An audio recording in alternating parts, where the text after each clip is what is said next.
साथी जो है ना सारे परेशान, पेंशन ना मिलने की वजह से 2 महीने हो गए, तीसरा महीना गुजर रहा है, पेंशन आज तक नहीं मिली।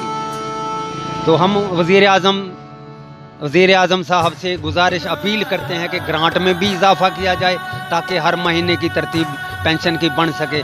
और मुलाजमीन फाका हो रहे हैं और खुदकशियाँ करने के लिए तैयार हो रहे हैं कि इलाज ना होने, मुलाजमीन इलाज ना होने की वजह से खुदकुशियाँ करने पर मजबूर हैं। ये लोग सरापा एहतजाज हैं, परेशान हाल हैं।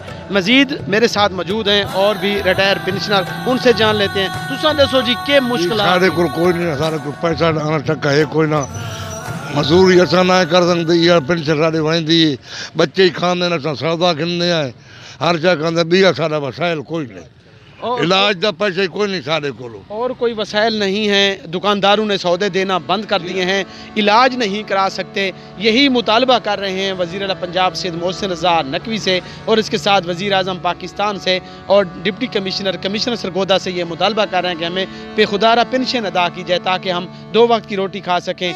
ये लोग खासे जो हैं वो परेशान हैं, हाथ में कार्ड लिए, मेडिसन की पर्चियाँ लिए डॉक्टर्स की हाथ में लेकर ये इस वक्त भी सरापा एहतजाज हैं। यही मुतालबा करें कि खुदा हमें पेंशन फराम की जाए, हमें पेंशन अदा की जाए 3 माह से जो नहीं मिली, ताकि हम जो है 2 वक्त की रोटी खा सकें और बकाया जात भी अदा किए जाएँ। और ये मुतालबा ये भी कर रहे हैं कि म्यूनसिपल कमेटी के फंड्स में इजाफा किया जाए, ग्रांट दी जाए ताकि इनकी मुश्किलात आइंदा के लिए भी काम की जा सकें। नए प्रोग्राम के साथ फिर हाजिर होंगे। अब तक दीजिएगा सलीम अख्तर और असलम बलोच को इजाज़त। फिर नए प्रोग्राम के